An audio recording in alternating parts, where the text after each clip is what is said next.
Assalamualaikum warahmatullahi wabarakatuh. Perkenalkan, nama saya Renesha Lintang Febian dengan NIM 4142511054 yang berkesempatan kali ini akan menjelaskan tentang laporan praktikum biokimia yang saya kerjakan dengan materi kurva standar glukosa. Kita masuk ke bagian dasar teori. Kurva kalibrasi merupakan metode analisis yang digunakan untuk menentukan kadar suatu zat dalam sampel dengan membandingkan nilai absorbensi sampel terhadap larutan standar berkonsentrasi diketahui menggunakan spektrofotometer UV. Hubungan antara konsentrasi dan absorbensi menghasilkan garis linear yang dinyatakan dalam persamaan Y sama dengan AX plus B dengan keterangan Y sama dengan absorbensi, X sama dengan konsentrasi analit, A sama dengan kemiringan, dan B sama dengan intercept. Hal ini untuk menentukan kadar suatu zat dalam sampel menggunakan direct seri larutan standar yang telah diketahui konsentrasi. Alat dan bahan yang digunakan dalam praktikum ini yaitu alat spektrofotometer, beaker gelas, pendingin, dan juga penangas air. Sedangkan bahan yang digunakan yaitu reagen DNS, kadar glukosa, dan juga aqueous. Kemudian adalah prosedur praktikumnya nih.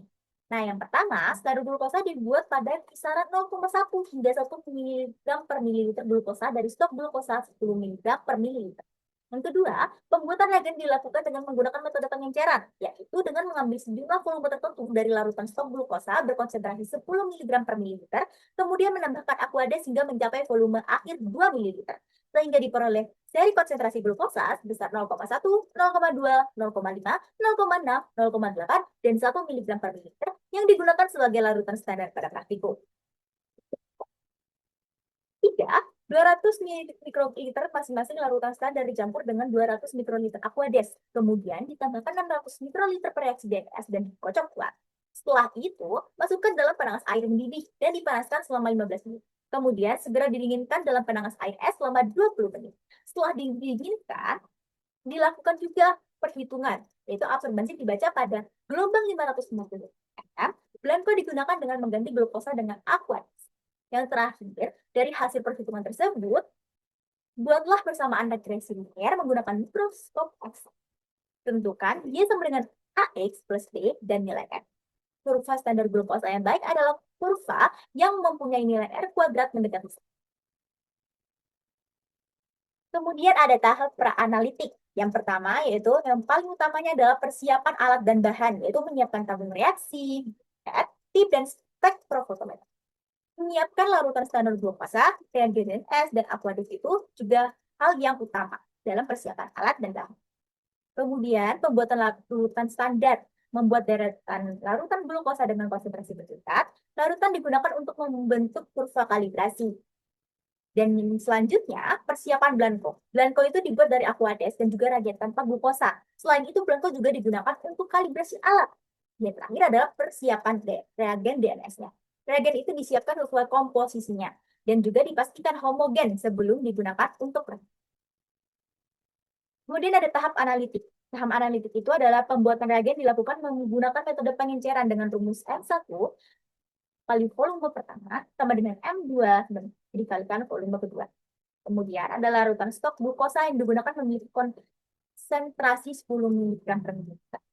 Dan juga larutan standar dibuat dengan variasi konsentrasi 0,1, 0,4, 0,6, 0,8, dan 1 mg per liter. Hal itu didapat dari perhitungan sebelumnya.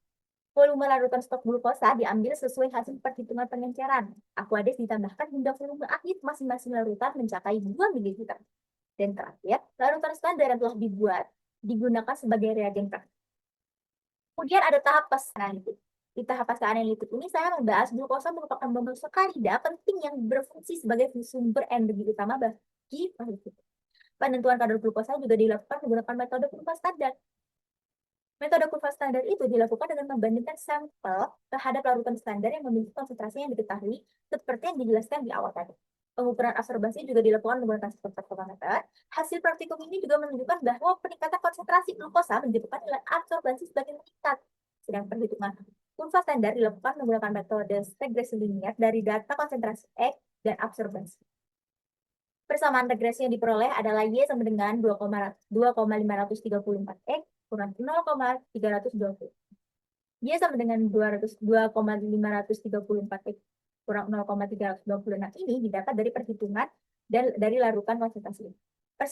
Persamaan regresi tersebut digunakan untuk menentukan konsentrasi sampel yang tidak diketahui sebelumnya.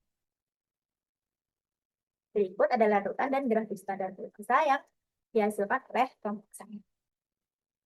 Kesimpulannya dari hasil praktikum ini, kurva standar glukosa itu membuktikan bahwa konsentrasi glukosa memiliki hubungan yang berbanding lurus dengan nilai absorbansi yang diperoleh melalui pengukuran spektrofotometer. Peningkatan kadar glukosa dalam laboratorium menyebabkan absorbansi semakin besar, sehingga sesuai dengan ketentuan hukum Lambert-Witt. Dari pengolahan data praktikum diperoleh persamaan regresi linier, dia sama dengan 2,534 X dikurang 0,326 yang dapat dijadikan acuan dalam penentuan konsentrasi glukosa pada sampel yang belum diketahui nilainya. Oleh sebab itu, metode kurva kalibrasi ini dinilai cukup akurat dan efisien untuk diterapkan sebagai metode analisis kuantitatif glukosa di laboratorium. Sekian penjelasan dari saya. Terima kasih banyak telah mendengarkan penjelasan dari saya. Wassalamualaikum warahmatullahi wabarakatuh.